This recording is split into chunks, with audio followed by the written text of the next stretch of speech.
Naruto is a series obsessed with hyping up its past. Legendary wars, god-tier ninja, battles that supposedly shaped the entire Shinobi world. And yet, for a story that never shuts up about how important history is, Naruto routinely refuses to actually show it. Instead, we get secondhand dialogue, exaggerated legends, and characters telling us you should have seen it, while the character stays firmly planted in the present. The result is a world that feels described rather than experienced. Today, we're talking about the biggest crimes of omission in Naruto, the moments that mattered most to the lore, the power scaling, and the characters, moments we never actually got to see play out. And the worst part, these aren't minor side events, these are foundational pillars of the entire story. Let's start with the one that should have been non-negotiable, the Battle of Kanabi Bridge. This battle is treated like the Vietnam War of the Naruto universe. Everyone references it, everyone was traumatized by it. It's the event that supposedly defines Minato's legend, Kakashi's early life, and Obito's entire descent into villainy. And yet, what do we actually see? Fragments, flashbacks,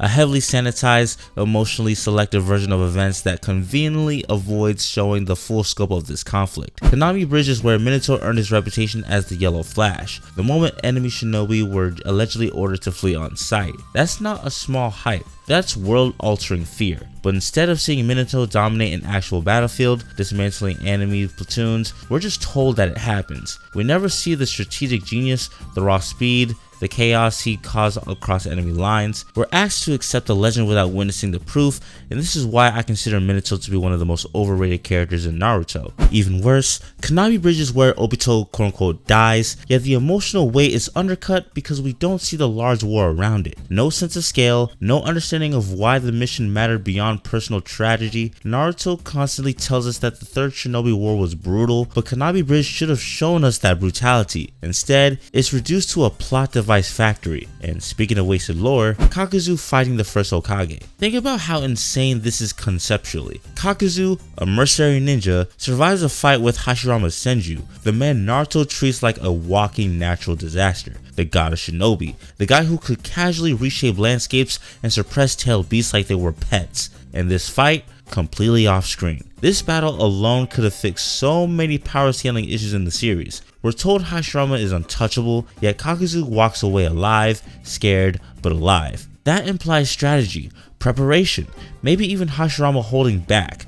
But we don't get any of that context, which turns what could be a legendary clash into a confusing footnote. Instead of seeing Kakazu earn his reputation, he shows up in the present as a mid-tier villain who loses to Naruto's newest jutsu. That disconnect is brutal. Without seeing that fight, Kakazu's past feels exaggerated and Hashirama's godhood feels selectively applied. Showing this battle would have grounded both characters, demonstrating Hashirama's overwhelming power while still respecting Kakazu's survival as an actual achievement. Now let's talk about one of the biggest missed emotional arcs in the entire franchise, Jiraiya training Minato. And no, brief mentions and expanded material outside the main series doesn't count. In the original Naruto narrative, this relationship is criminally underdeveloped. We're told Jiraiya trained Minato. We're told Minato was a prodigy.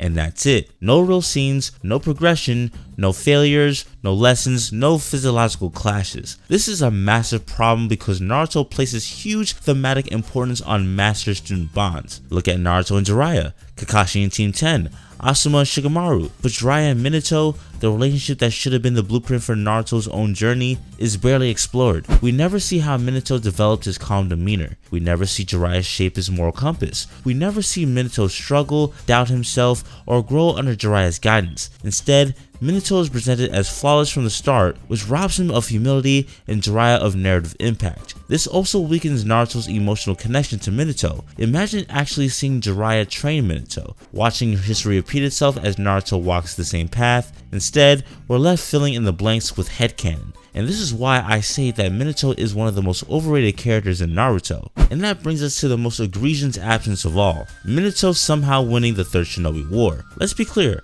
Naruto straight up tells us that Minato essentially ended the war. His presence alone shifted the balance of power. Enemy nations feared him. His kill on sight order is treated like a historical fact. And yet, we never see him actually win in the war. No final battle, no decisive turning point, no moment where Minato changes the course of history on screen. just stories, legends, reputation. This is especially frustrating because Naruto later becomes obsessed with showing every single major war conflict in exhaustive detail. The Fourth Shinobi War drags on forever. Meanwhile, the war that defined Minato's legacy, the one that made him Hokage, is skipped entirely. Without seeing Minato win the war, his rise feels rushed and artificial. He goes from prodigy to Hokage to dead, with no middle chapter showing why he deserved that status beyond hearsay. And this is why I say that Minato is one of the most overrated characters in the Naruto series. And finally, Prime Hiruzen Sarutobi, arguably the biggest bait and switch in Naruto history. We're told Hiruzen was called the Professor, that he mastered every jutsu in the leaf, that in his prime,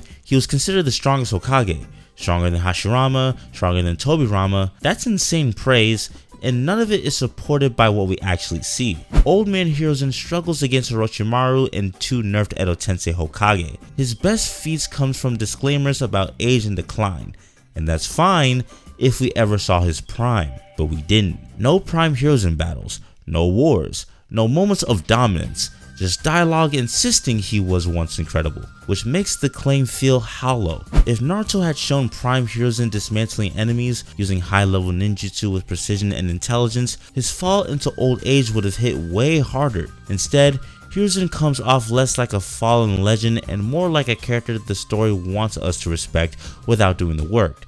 And that's the pattern here. Naruto loves mythology, but it avoids mythology in action. It tells us about legendary moments instead of letting us experience them. And when your story is built on inherited will, generational power, and historical cycles, that's not just a missed opportunity, it's a structural flaw. Because in the end, Naruto didn't lack great ideas, it lacked the courage to slow down and actually show us the moments that mattered most. And this is why I say that Minato is one of the most overrated characters in Naruto.